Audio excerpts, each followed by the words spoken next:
no good way to do this. My freaking shadow looks like crap, but oh well. All right, so here's the finished product. You can see I actually installed a couple of latches because the top of this is kind of light, and you know, if wind catches it or something.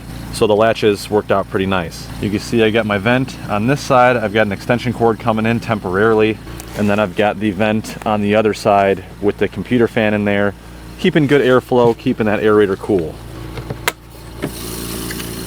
All right, you can see here that little Govee Bluetooth thermostat. I just have it hanging here. It's good enough.